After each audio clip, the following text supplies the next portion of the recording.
Hi friends, मैं नीतीश कुमार सिंह हाजिर हूँ एनसीईआरटी क्लासिक में एक 10th का साइंस का बहुत ही इम्पोर्टेंट टॉपिक जो आपकी 10th चैप्टर में दे रखा है यानी 10वें पार्ट में दे रखा है।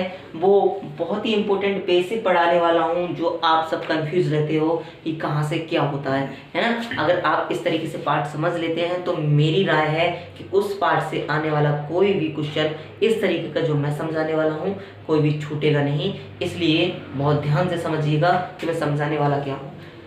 चलिए फ्रेंड्स, हमें दो चीजें हमें पहले समझ लीजिएगा। आपके इसमें दर्पण समझा रहा हूँ मैं। सबसे पहले क्या समझा रहा हूँ आपको? दर्पण समझा रहा हूँ। और दर्पण हमारा क्या होता है फ्रेंड्स, आपको बहुत अच्छे से पता होना चाहिए। दर्पण वो होता है जिसपे हम पॉलिश कर देते हैं। जैसे एक ये दे रखा है और एक ये दे रखा है, मैं इसकी इस साइड पे पॉलिश कर देता हूँ और इसकी इस साइड पे पॉलिश कर देता हूँ। ये हमारे दो दर्पण हो गए फ्रेंड्स। ये बात आपको बहुत समझ में आती है, लेकिन इन्हें पहचान करना लोगों को नहीं आती है ना। इन्हें पहचान करने के लिए नहीं आती कि ये दर्पण कौन सा है और ये दर्पण कौन सा है। तो आपकी आज मैं सब कुछ कंसेप्ट क्लियर करने वाला हूँ कि आपका उत्तल दर्पण कौन सा होता है और अवतल दर्पण कौन सा होता है। तो ये वाला हमारा दर्पण होता है। ये देखो उठा हुआ तल है और उठे हुए तल में हमारी पॉलिश नहीं है, इसलिए इसको हम क्या बोलने वाले हैं? इसको हम उत्तल दर्पण बोलने वाले हैं। और दर्पण क्यों बोलने वाले हैं फ्रेंड्स? इसे दर्पण इसलिए बोलने वाले हैं क्योंकि इसकी एक साइड पर हमारी पॉलिश कर दी गई है। आप जिसमें चेहरा देखते हैं, आप जिस आईने में चेहरा देखते हैं, जिस दर्पण में चेहरा देखते हैं, उसे कभी खोल के देखिएगा। उसके पीछे क्या होता है? उसके पीछे पॉलिश की हुई होती है और आपने देखा होगा तो आपको बहुत अच्छे से समझ में आया होगा। लेकिन वो आपका समतल दर्पण होता है ना। तो किसी भी दर्पण के पीछे, अगर किसी भी ग्लास के पीछे, किसी भी शीशे के पीछे अगर हम पॉलिश कर देते हैं तो हमारा दर्पण बन जाता है। तो हमारा दर्पण हमारा उत्तल दर्पण हुआ। उत्तल दर्पण हमारा कैसे हुआ? हमारा उठा हुआ तल है और उठा हुआ तल से हमारे यहाँ से ऊ से याद रखना है। ऊ का मतलब होता है उठा हुआ तल और इसके अपोजिट सीधे सीधे हमारा अवतल दर्पण हो जाएगा। तो ये हमारा अवतल दर्पण होता है फ्रेंड्स। आपको समझ में आ रही होगी, ये बात बहुत अच्छे से समझ में आ रही होगी, मैं मानता हूँ। मुझे ऐसी आशा है कि आपको ये बात बिल्कुल भी क्लियर समझ में आ गई होगी। ये हमारा उत्तल दर्पण होता है और ये हमारा अवतल दर्पण होता है। ये हमारा उत्तल दर्पण इसलिए कहते हैं कि इसका ये तल होता है उठा हुआ तल होता है और इसका अवतल इसलिए कहते हैं कि ये हमारा अवतल दर्पण मतलब बैठा हुआ तल होता है। अब इसमें एक बात और बताने वाला हूं मैं। आपकी उत्तल दर्पण की बात कर लेता हूं सबसे पहले। तो उत्तल दर्पण क्या होता है आपका? उत्तल दर्पण एक कटा हुआ भाग होता है। किसका कटा हुआ भाग होता है? ये बनने से मतलब इसे जब हमने दर्पण बनाया होगा उससे पहले इस तरीके का ये कोई वृत्त होगा। समझ में आई बात? देखिएगा बात कितनी इंपॉर्टेंट चल रही है ना, कितनी इंपॉर्टेंट बात चल रही है। बात ध्यान से समझिएगा कि आपने आज से पहले ये सोचा ही नहीं होगा कि हमारा आया कहां से कट के, है ना। इससे कट के आया। आपका एक यहाँ पर एक वृत्त हुआ होगा पहले और उस वृत्त में से आपका ये दर्पण काट लिया गया और आपका एक दर्पण बना दिया गया जिसका नाम उत्तल दर्पण दे दिया गया। लेकिन ये बात सोचने की है ना। बहुत ध्यान से ये बात समझिएगा कि मैं कहने वाला क्या हूँ। मैं कहने वाला यही हूँ कि इसका जो हमारा फोकस होता है वो फोकस यहाँ पर होता है और केंद्र यहाँ पर होता है। सपोज दैट मतलब फोकस हमारा इस केंद्र से आधी दूरी पर होता है। ये बात सही है, लेकिन होता किधर है ना? इधर होता है ना। क्योंकि हमारा केंद्र, समझिएगा, केंद्र यहाँ होगा और वो केंद्र यहाँ क्यों होगा? मान लीजिए कि हमें पूरा वृत्त बनाना है तो हमें प्रकार की नोक यहाँ रखनी पड़ेगी, है ना। प्रकार की नोक यहाँ रखनी पड़ेगी तभी तो हम एक ऐसा वृत्त बना सकते हैं। जब एक ऐसा वृत्त बनेगा तो उसका केंद्र इधर होगा और हमें ये पता है कि केंद्र की आधी दूरी पर फोकस दूरी होती है तो हमारा फोकस इधर होगा। ये बात बहुत याद रखनी है ध्यान से। लेकिन इसके साथ साथ एक बात और समझिएगा। हमने चतुर्थांश पढ़ा था कक्षा 5 से 6, 7, 8, 7, 9 में सब क्लासों में हमने चतुर्थांश पढ़ा था और मैंने बताया था कि हमारी इधर की दूरी हमारी प्लस की होती है हमेशा। ये दूरी हमारी हमेशा प्लस की होती है और दूसरी चीज ये हमारी प्लस की होती है। लेकिन हमें इस चीज से भी कोई मतलब नहीं है, इधर वाली माइनस की होती है, इससे हमें मतलब है ना। तो आपका देखो कोई भी दर्पण लो, वो यहाँ बनाओ जहां पर 0 है। अब देखो कि इसकी फोकस दूरी और केंद्र इधर होगा। बताइए, जब इसका इधर होगा तो सीधे सीधे केंद्र भी और फोकस भी इसके प्लस के लिए जाएंगे। ये बात क्लियरली मैं मानता हूं कि आपके समझ में आ गई होगी।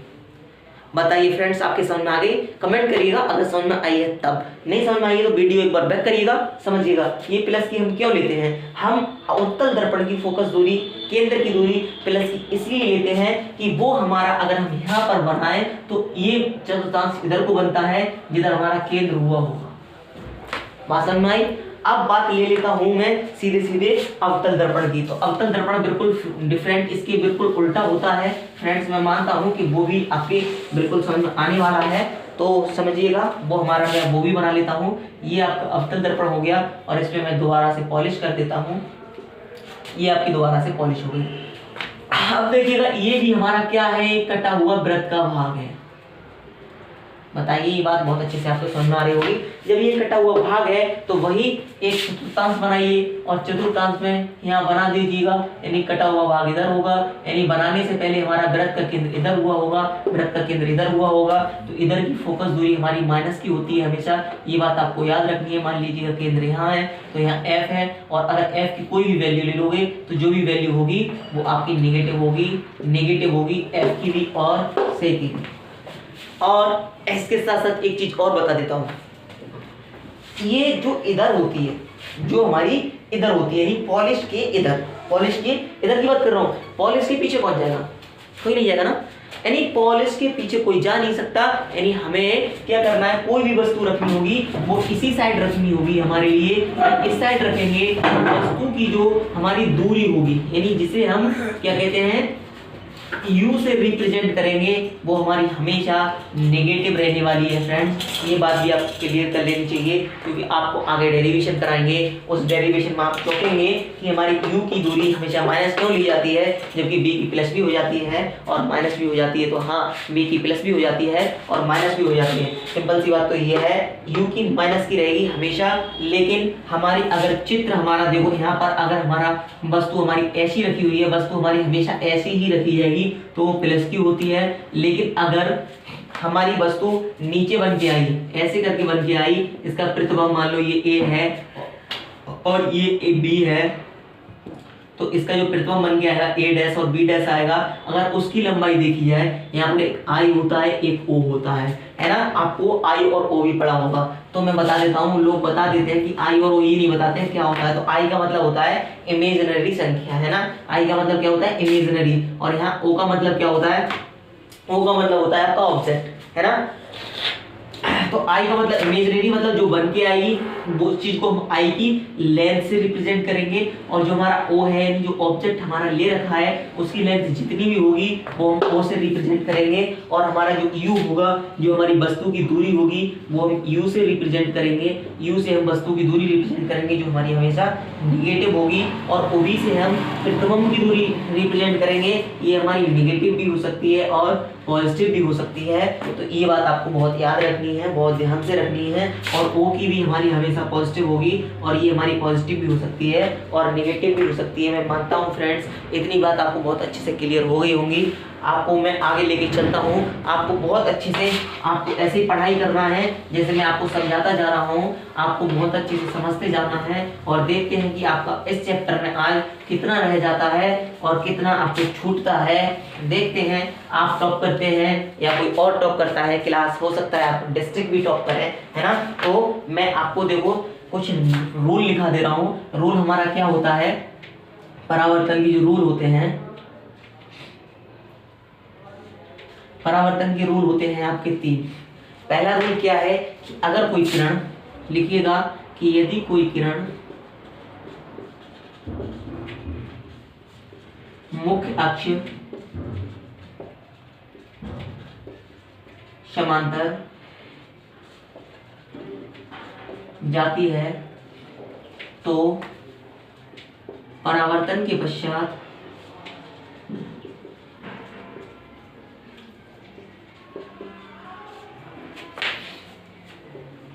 परावर्तन के पश्चात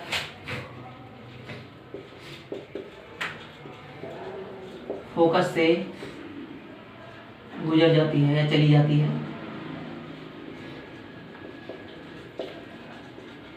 समझिएगा कैसे, ये लिख लीजिएगा बहुत अच्छे से। मैंने लिखा है, यदि कोई किरण मुख्य अक्ष के समांतर जाती है तो परावर्तन के पश्चात फोकस से चली जाती है। आपको ये बात लिख लेनी है। और कैसी जाती है ये समझिएगा।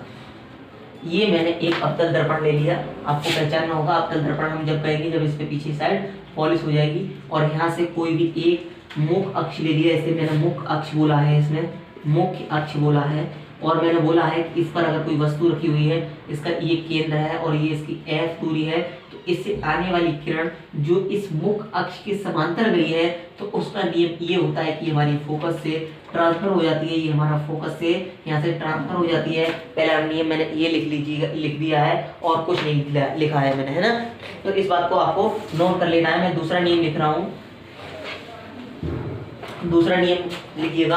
दूसरा नियम है कि यदि कोई किरण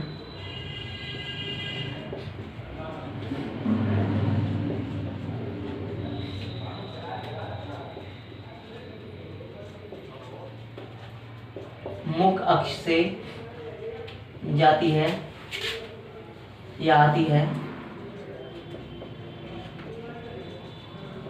तो वह परावर्तन के पश्चात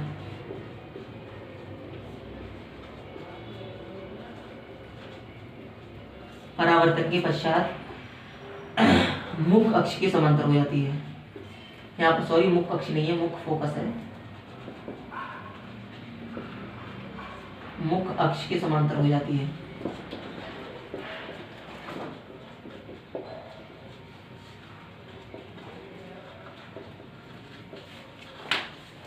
तो समझिएगा ये कैसे मैंने लिखाई है। मैंने ये लिखाई है कि कोई भी किरण, क्या कोई भी किरण, यहाँ पर वही मैं बता दे रहा हूँ, कोई भी किरण अगर यहाँ पर फोकस से होकर जाती है तो हमारी वो मुख्य अक्ष के समांतर हो जाती है। बस मैंने इतनी सी बात लिखी है और कोई नई बात नहीं लिखी है ना। कोई भी किरण वस्तु से जो किरण आ रही है वो फोकस से होकर जाती है तो परावर्तन के पश्चात वो हमारी इस मुख्य अक्ष की, जो हमारी मुख्य अक्ष आ रही थी ये वाली, इसकी हमारी समांतर हो जाती है। बस ये बात लिखी है और कोई नई बात नहीं लिखी है मैंने। तीसरा और आखिरी नियम है इसका, समझिएगा। तीसरा नियम है कि यदि कोई किरण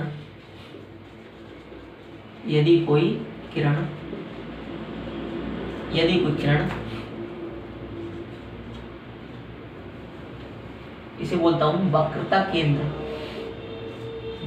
केंद्र से जाती है तो परावर्तन के पश्चात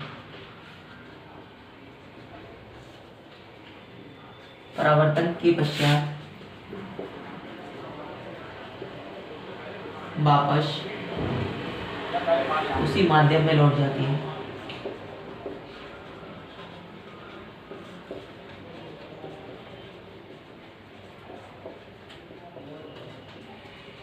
ये तीसरा नियम है आपका, समझिएगा क्या है।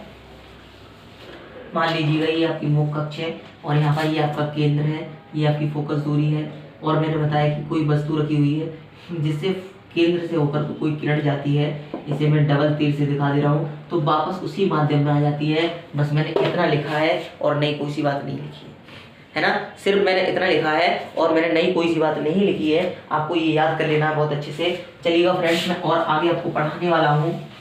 आपको नोट करना है बहुत ही इंपॉर्टेंट चीज। पढ़ते रहिए। क्या है टाइम, पढ़ाई में क्या टाइम है ना, कोई टाइम नहीं है, पढ़ते रहिए, कोई दिक्कत नहीं है ना। आपको समझ में आना चाहिए, हमें पढ़ाने में इंटरेस्ट आना चाहिए और आपको पढ़ना चाहिए। मैं अगली वीडियो इसलिए शूट नहीं कर रहा हूँ कि आपको अगर एक वीडियो मिल गई तो दूसरी वीडियो ढूंढने में हो सकता है तकलीफ हो, इसलिए मैं एक ही वीडियो में ये आगे आपको पढ़ाने वाला हूँ। देखिएगा, कुछ नहीं होता है। आपके लिए क्या याद करना है, आपको याद करना है वस्तु हमारी कहाँ रखी होगी, वस्तु और आपका जो चित्र बनेगा यानी प्रतिबिंब बनेगा वो हमारा कहाँ होगा। मैं ये बात लिखने वाला हूँ, अपनी कॉपी में लिख लीजिएगा। अब मैं उत्तल दर्पण के लिए लिख रहा हूँ, अवतल दर्पण के लिए लिख रहा हूँ, सॉरी।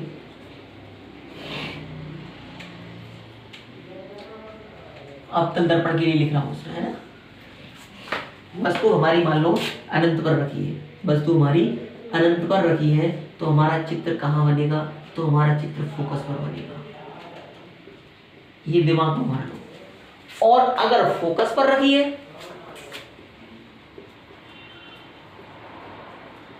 फोकस पर रखी है तो हमारा अनंत पर बनेगा,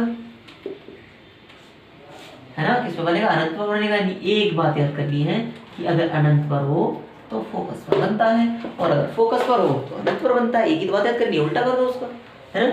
ये हमारी एक बात हो। दूसरी बात देखो,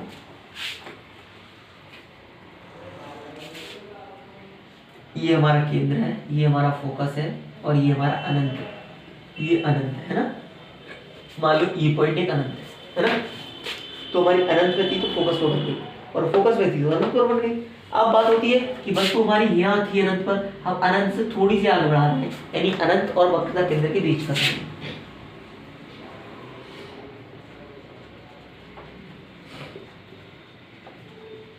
वक्रता केंद्र के बीच कर रहे हैं, है ना। सीधी सी बात है, अगर हमने इसके बीच करी तो वस्तु हमारी इधर आना स्टार्ट हो जाएगी, यानी सी और एफ के बीच बनेगी। वस्तु हमारी कहाँ बनेगी? केंद्र, केंद्र सी और फोकस एफ के बीच बनेगी। बताओ इसी बात समझ आई? सीधा सीधा इसका उल्टा कर दो, यानी अगर वस्तु हमारी केंद्र और फोकस के बीच रखी है तो हमारी वस्तु कहाँ बनेगी? अनंत और वक्रता केंद्र के बीच बनेगी।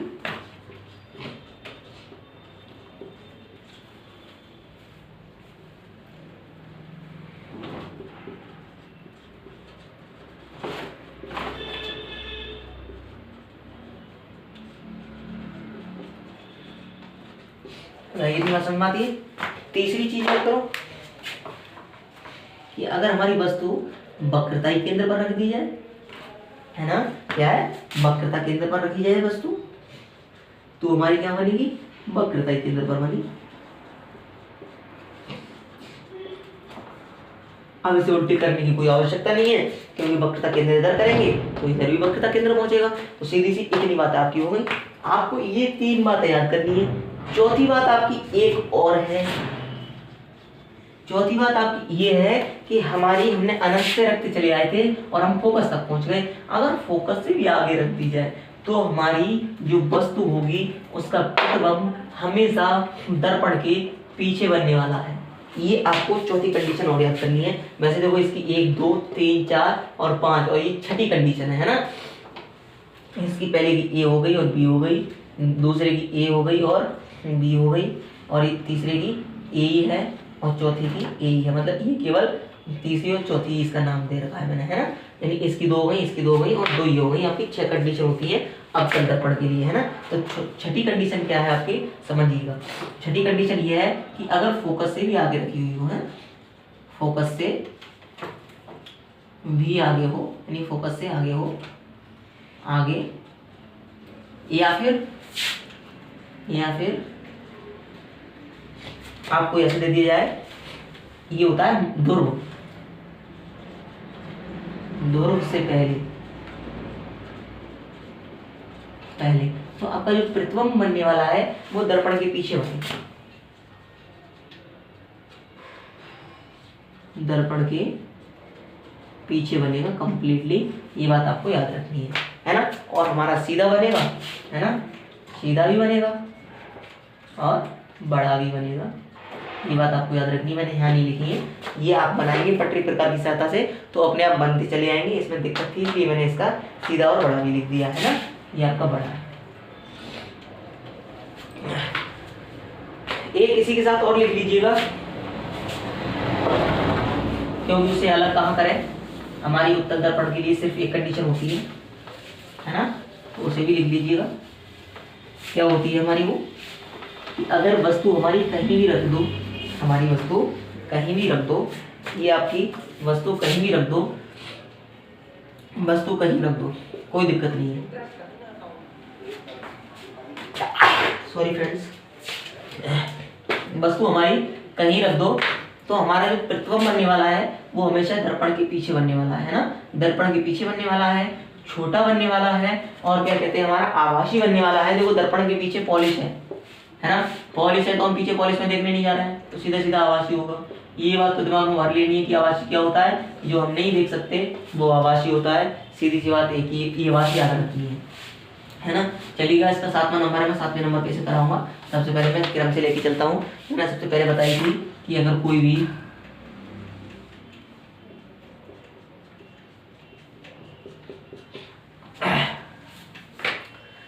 वस्तु रखी हुई है हमारी, कोई भी हमारी वस्तु रखी हुई है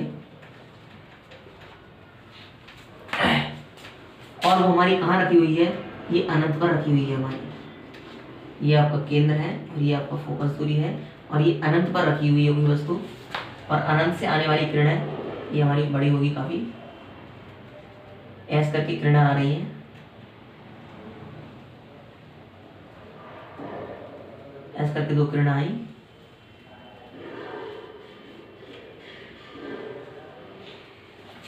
जब ये परावर्तित होती है ऐसे करके और ये उसी माध्यम में लौट जाती है वापस, है ना। ये केंद्र से आती है और केंद्र उसी माध्यम में लौट जाती है, ये फोकस से जाती है और इसके समांतर, मुख्य अक्ष के समांतर हो जाती है, और जहाँ ये काटती है ना, कहाँ काटती है, वो उल्टा बनता है और हमारा कहाँ बनता है, वो हमारा फोकस पे बनता है। ये बात आपको याद रखने की है। ये आपकी पहली कंडीशन है। ये पहली कंडीशन की मैंने ए बताई थी, वो वाली कंडीशन है। बी वाली क्या होगी, इसके साथ ही कंप्लीट कर लीजिएगा। इसके साथ कंप्लीट करेंगे, कितना मिनट हो गया, 21। इसके साथ कंप्लीट करेंगे तो क्या होता है, इसके साथ ये होता है, जैसे हमारी फोकस पे, अब हम क्या करते हैं, कोई फोकस पे रख लेते हैं वस्तु के लिए। आप ये फोकस पे रख ली, ठीक, ये आपका यहाँ पर केंद्र होगा, ठीक, ये आपका केंद्र होगा, और हमें क्या करना है, यहाँ से कोई किरण डालनी है। देखो यहाँ पर फोकस पे रखी हुई है, फोकस से होके नहीं पड़ेगी, सीधी सी बात है, यानी समांतर डाल दो। समांतर डालोगे तो यहाँ से फोकस से होके जाएगी, सीधी सी बात है। अब हम केंद्र से डाल रहे हैं, है ना, क्या कर रहे हैं, केंद्र से डाल रहे हैं, वस्तु केंद्र से हमारी ऐसे पड़ेगी, ऐसे कर दी जाएगी, टेढ़ा हो रहा है, पटरी से बनाइए आप, ऐसे कर दी जाएगी। और ये जो किरणें आ रही हैं, ये हमारी, देखो सॉरी थोड़ा सा गलत हो रहा है,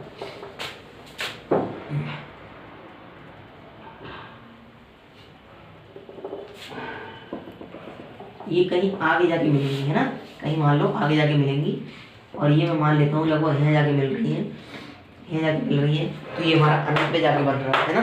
आपको दूसरी कंडीशन ऐसे याद रखनी है, आपको बना लेना बहुत अच्छे से, कोई दिक्कत नहीं है। आपका दर्पण है, ये आपका दर्पण है, ये आप देखो करना क्या है इसमें, आपको एक प्रकार के द्वारा ही बनाना है।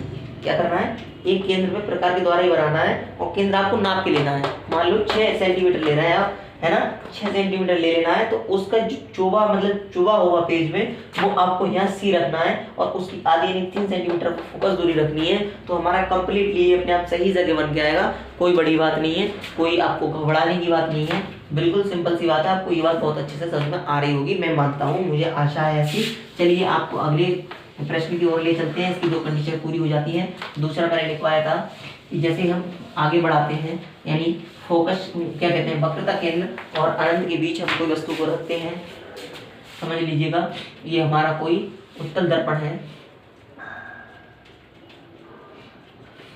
ये हमारा कोई उत्तल दर्पण है, और हमने किसी वस्तु को रख दिया, किसी वस्तु को हमने रख दिया, कहाँ पर, हमने अनंत और फोकस वक्रता केंद्र के बीच रख दिया। मान लीजिए वक्रता केंद्र ये है और ये आपका फोकस है, इसके बीच रख दिया, और ये हमारा कहीं अनंत है। इससे जाने वाली किरण ट्रांसफर होगी ऐसे करके फोकस से होकर के, और हमारी केंद्र से जाने वाली किरण ऐसे करके ट्रांसफर होगी। तो हमारा जो चित्र बनेगा, मतलब हमारा प्रतिबिंब बनेगा, वो फोकस और केंद्र के बीच बनेगा। ये हमारा अगर ए है, ये बी है, तो हमारा ये ए डैश और बी डैश बनेगा। इसकी संरचना लिखने को आती है, आपको सीधे सीधे कहेंगे कि सर्वप्रथम हमने एक मुख अक्ष खींचा, और मुख अक्ष में हमने एक वस्तु रखी, और जिसके आगे हमें मतलब उत्तर क्या कहते हैं, अवतल दर्पण रख दिया, और इससे आने वाली एक किरण क्या कहते हैं, ऐसे परावर्तित होकर गई कि फोकस से परावर्तित हो गई, फोकस से होकर चली गई, और केंद्र से आई और केंद्र पे वापस उसी माध्यम में लौट गई। आपको इस करके ये बात है लिखनी होगी रचना में, कोई बड़ी बात नहीं है, जिस केंद्र में आई और उसी रास्ते में वापस हो गई, ये बात आपको लिखनी होगी, है ना। मैंने बताया था कि इसी का उल्टा जस्ट करें कि हमारी वस्तु यहाँ रखी हुई है, तो हमारा चित्र कहाँ बनेगा, इसके बाद बनेगा, है ना। कंप्लीट कर लीजिएगा बी पोर्शन को भी, कि हमारी कोई वस्तु कहाँ रखी हुई है। ये फोकस था, हमने फोकस पे तो रख चुके हैं, ये आपका केंद्र था, तो मैंने वस्तु कहाँ रख दी, आपकी यहाँ वस्तु रख दी, और यहाँ से जाने वाली किरण फोकस से होकर परावर्तित होगी, और यहाँ से जाने वाली किरण यहाँ से जाएगी नहीं, अब फोकस से भी जा सकती है ऐसे, तो ऐसे जाएगी और ऐसे ट्रांसफर होगी। तो मैंने बताया था कि अगर आपकी वस्तु गलत जगह मिल रहा है, हाँ क्या कहते हैं, ये ऐसे ट्रांसफर होके इधर आ जाएगी।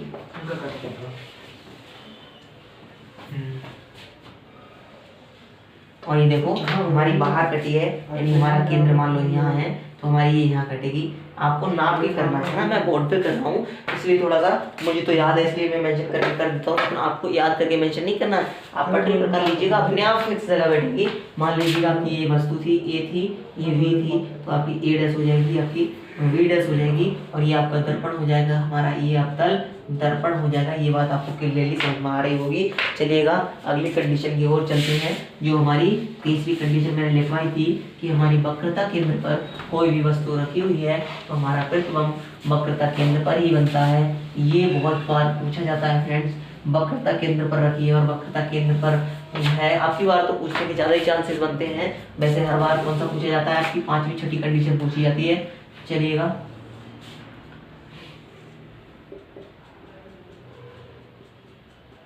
मान लीजिएगा ये आपका वक्रता केंद्र है, मान लीजिएगा ये वक्रता केंद्र है, ये फोकस दूरी है, और यहाँ से जाने वाली किरण समांतर जा रही है तो सीधे सीधे फोकस से होकर मुड़ जाएगी। ये बात आपको याद रहनी चाहिए। और अगर कोई भी किरण केंद्र से फोकस से होकर जाती है, फोकस से होकर जाती है तो वो ऐसे करके मुड़ जाती है ना। ये बात हमें याद रखनी पड़ेगी बहुत अच्छे से, है ना। और ये हमारी यही काटेगी, ये अपने आप करेक्टली वहीं आएगा, आपको दूसरी जगह मिलाने की जरूरत नहीं पड़ेगी। आप पटरी प्रकार से करेंगे तो यहीं आएगा। वैसे तो मैंने आपको जो कंडीशन लिखा दी है उन्हें याद कर लीजिएगा, पढ़ लीजिएगा, ज़्यादा कठिन नहीं है। अगर आपको याद नहीं करना है तो पटरी प्रकार लीजिएगा, फिक्स साइज लीजिएगा। जैसे कि हमें यहाँ पर इसे हमने जैसे 6 सेंटीमीटर की त्रिज्या से कोई भी हमने एक मतलब ये चाप लगाई थी, और हमने जब 6 सेंटीमीटर की से लगाई थी, 3 सेंटीमीटर में हमें अपने आप क्या लेना पड़ेगा, हमें फोकस लेना पड़ेगा, और हम इस तरीके से डालेंगे कि इससे जाने वाली किरण इससे निकल के जाएगी और इससे वापस हो जाएगी, और मतलब इससे भी ट्रांसफर हो जाएगी। तो हमारा ऑटोमेटिकली यहाँ पर चित्र बन के आएगा। मान लेते हैं ये ए था, ये बी था, तो ये हमारा ए डैश और बी डैश आ जाएगा। ये प्रतिबिंब आपका कंप्लीट होता है। और एक इसमें और रह गया है, इसको देखो दोबारा, हम अगर वस्तु दोबारा से यहाँ रख रहे हैं तो भी हमारा प्रतिबिंब यहाँ बनेगा। सीधी सी बात है, इसकी दूसरी कंडीशन हो ही नहीं सकती, यानी ये वीक पार्टों में नहीं बांट सकते। चलिएगा इसकी लास्ट कंडीशन बता रहा हूँ, जो आपकी अवतल दर्पण के लिए है। बहुत ही सिंपल है, सबसे ज्यादा पूछी भी जाती है।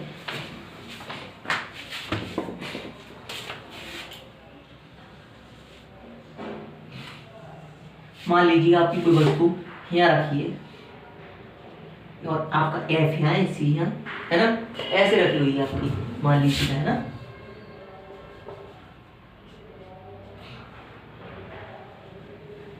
तो क्या करते हैं, इसके समांतर जाने वाली किरण हमें पता है फोकस से होकर ट्रांसफर होती है। कहाँ से होकर ट्रांसफर होती है?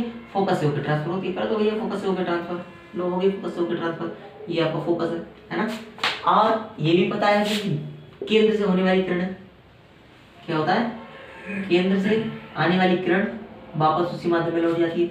अब देखिएगा ये चीज हमारी फैल गई, ये थोड़ी सी फैल गई, लेकिन ये थोड़ी सी चिपक गई। तो इसे अगर हम बैक ले जाएं, इसे इस करके बैक ले जाते हैं तो ये यहाँ पर मिलेगी।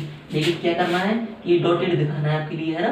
क्या करना है, डॉटेड दिखाना है कि ये आभासी तो कर सकते हैं हम, क्योंकि ये हमारा पॉलिश हो रहा है। और पॉलिश के पीछे भैया कौन देखेगा, कोई नहीं देख सकता, है ना। ये बात आपको याद रखनी है ना। तो ये हमारा यहाँ चित्र बनेगा, देखो हमेशा बड़ा बनेगा। क्या होगा, हमेशा बड़ा बनेगा प्रतिबिंब। ये आपका ए था, ये बी है, और ये हमारा भी डॉटेड बनेगा, क्योंकि इसे हम देख नहीं सकते। ए डैश हो जाएगा और बी डैश हो जाएगा। ये आपकी लास्ट कंडीशन है, ये आपकी अवतल दर्पण के लिए है फ्रेंड। ये बात आपको बहुत क्लियरली समझ में आ रही होगी। मुझे ऐसी आशा है कि मेरी मेहनत बेकार नहीं जाएगी। अगर आपको मेरी वीडियो अच्छी लगती है तो लाइक कीजिएगा, सब्सक्राइब कीजिएगा। आपकी एक कंडीशन और रह गई है, वो कंडीशन पढ़ के ही जाइएगा, टाइम कितना भी हो जाए, मैं भी आपको पढ़ा के ही छुट्टी करूँगा।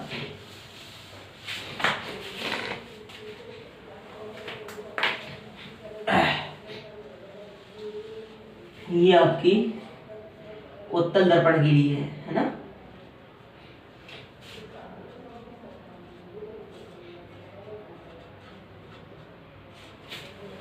ये क्लियरली आपकी समझ में आ रही होगी। कि ये हमारे किसके लिए है, उत्तल दर्पण के लिए फ्रेंड्स। ये बात मैं मानता हूँ कि ये बात आपको बहुत अच्छे से समझ में आ रही होगी, है ना। तो उत्तल दर्पण के लिए क्या होता है, सिर्फ और सिर्फ एक कंडीशन होती है, वैसे क्लियरली दिखाई दे रहा है, और अगर किसी को दिखाई नहीं दे रहा हो तो वो क्या कहते हैं कमेंट में करके कह सकता है कि सर हमें दिखाई नहीं दे रहा है, इसलिए मैं चेक करने आया था अभी। तो हमें क्या करना है, उत्तल दर्पण देख लेना है कि उत्तल दर्पण में क्या होता है। यहाँ पर बड़े की मात्रा नहीं लगेगी, केवल उत्तल ही छोटा ही होगा, है ना। और इसके लिए आपको पॉलिश कर देनी है इस साइड। मैंने बताया था कि ये हमारा वृत्त होगा, कटने से पहले क्या होगा, ये हमारा ये वृत्त होगा। तो ऐसे करके जब वृत्त होगा तो इसका केंद्र इधर होगा, इसकी फोकस दूरी भी इधर होगी, क्योंकि केंद्र की आधी होती है फोकस दूरी। और फोकस दूरी हमारी क्या मतलब, ऐसे पहले हमारा व्यास होता था उसकी आधी होती थी त्रिज्या, तो अब क्या है, उस त्रिज्या को हमने केंद्र मान लिया है ना, और उस त्रिज्या का जो आधा होता है उसे हम फोकस दूरी कहते हैं। ये हमारी लेंस और दर्पणों की कहानी है और नीतीश की जुबानी है। तो साथियों दरअसल होता क्या है, ये होता है कि सपनों से कुछ नहीं होता, हौसलों से उड़ान होती है। और उड़ तो वो भी जाते हैं जिनके पंख नहीं होते, कैसे शायरी होती है ना। मैं तो शायर नहीं हूँ, बट आपको बता रहा हूँ कि सपनों से कुछ नहीं होता मेरे दोस्तों, हौसलों से उड़ान होती है। इसलिए आप अपने हौसले बनाए रखिएगा, आपकी पढ़ाई करिएगा अच्छे से। लोग बचपन में मुझे भी शायर करार दे दिया था बचपन में, जब मैं कक्षा 8वीं 9वीं में था। तो फ्रेंड्स मैंने जब से शायरी छोड़ दी थी, मैं शायरी अगर उस समय मैं शायरी में भी पढ़ जाता, हो सकता है वो क्षेत्र बहुत अच्छा हो, मैं ये नहीं कहूँगा कि वो क्षेत्र अच्छा नहीं है, लेकिन मुझे पढ़ाई में इंटरेस्ट था, मैंने वही पढ़ाई करी, मैंने इधर उधर की बातों में ध्यान नहीं दिया। और देखो आज वो है कि मैं आपको पढ़ा रहा हूँ, और हो सकता है कि कल मैं आपको नहीं पढ़ा पाऊँ, मतलब कल का मतलब आने वाले समय में, लेकिन मैं पूरी कोशिश करूंगा, क्योंकि भगवान हो सकता है मुझे क्या चाहे, मैं क्या करूँ भविष्य में जाके, वो उसके ऊपर वाले के हाथ में है। लेकिन देखिएगा ये हमारा एक प्रकार का दर्पण है, देखो तो इसका फोकस दूरी हमारी इधर होगी, केंद्र इधर होगा, फोकस दूरी इधर होगी, सीधी सी बात ये है ना। तो हमारी क्या है मैटर, कुल मिला के हमारी फोकस दूरी और केंद्र इधर होगा, लेकिन हम वस्तु को हमेशा किधर रखते हैं, वस्तु को हम हमेशा इधर ही रखते हैं। वस्तु को जब हम इधर रखेंगे तो वस्तु हमारी कहीं भी रखी होगी, लेकिन आपके कंफ्यूज करने के लिए उसमें दिया क्या होगा, उसमें ये दिया होगा कि फोकस दूरी पर रखिए, केंद्र पर रखिए, है ना। तो आपको केंद्र कहाँ दिखाना होगा, जितनी दूरी हमने इधर केंद्र ली है उतनी ही इधर सी डैश लोगे, है ना, एफ डैश लोगे, है ना, कुछ भी 2C लोगे, 2C डैश लोगे। कुल मिला के अगर उसने कुछ बोल दिया है तो दूरी पे ले लीजिएगा, मैं अभी नहीं ले रहा हूँ, क्योंकि मेरे पास जो कंडीशन है उसमें मैंने कुछ नहीं बोला है, मैंने तो बोला है सिर्फ दर्पण के सामने रखा है। दर्पण के सामने रखा है तो सीधी सीधी ऐसी किरण जाती है, और ऐसी किरण जाती है तो कहाँ से होके बताइए, वो हमारी फोकस से होके परावर्तित हो जाती है ना। कहाँ से होके परावर्तित हो जाती है, हमारी फोकस से होके परावर्तित हो जाती है। तो देखिएगा ये हमारी फोकस हमारी यहाँ दे रखी है, तो ये हमारी ऐसे ट्रांसफर हो गई, क्या हुआ, ऐसे ट्रांसफर हो गई। जब ऐसे ट्रांसफर हो गई तो कहाँ से, यहाँ से तो ट्रांसफर हुई हमारी, यहाँ से ट्रांसफर हो गई। और अगर केंद्र से आई, क्या केंद्र से आई तो कहाँ से ट्रांसफर हो गई, देखो ये ऐसे आई, ऐसे करके आई और ऐसे वापस हो गई, तो ये मान लो केंद्र से ट्रांसफर हो गई। तो ये हमारा चित्र यहाँ बना, कहाँ बना, यानी फोकस से हमेशा पहले बनेगा, करके देख लेना, हो सकता है थोड़ा सा मिस्टेक हो रहा हो, मेरे को याद नहीं है, लेकिन हाँ हमारा इधर ही बनेगा, फोकस से पहले बनेगा। और क्या कहते हैं, हम कहीं भी रख दें हमारी कंडीशन सेम रहने वाली है। तो फ्रेंड्स मैं मानता हूँ कि आपके लिए मेरा पढ़ाया हुआ बहुत अच्छे से समझ में आता है और आपको मेरी वीडियोज अच्छी लगती हैं, तो thanks for watching my video. अगर आपको वीडियो अच्छी लगती है तो लाइक कीजिएगा, है ना।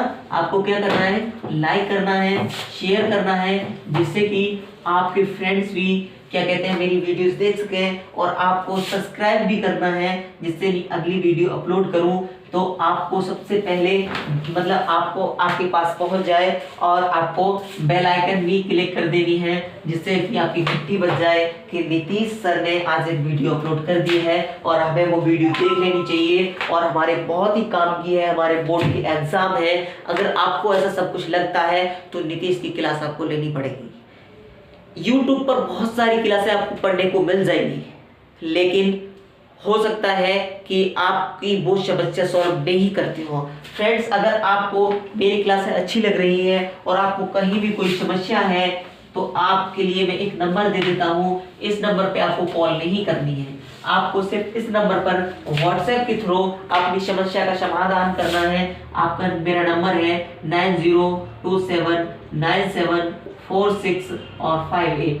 इस नंबर के थ्रू आपको व्हाट्सएप के थ्रू, है ना, व्हाट्सएप के थ्रू आपको सारी अपनी समस्याएं का सुझाव करना है, जिससे कि आप अपनी समस्या सुलझा सकते हैं और आपकी आने वाली वीडियो आपकी इच्छा के अनुसार बनाई जा सकती है। तो ये बात आपको बहुत याद रखनी है। लेकिन इस नंबर पे आपको कॉल नहीं करना है। कॉल हो सकता है कॉल हो भी ना पाए इस नंबर पे, आप व्हाट्सएप करना। व्हाट्सएप के थ्रू आपकी सारी समस्याएं को सुलझाया जाएगा, कोई प्रॉब्लम नहीं होगी। तो thanks watching my video friends, धन्यवाद। आपका दिन शुभ हो।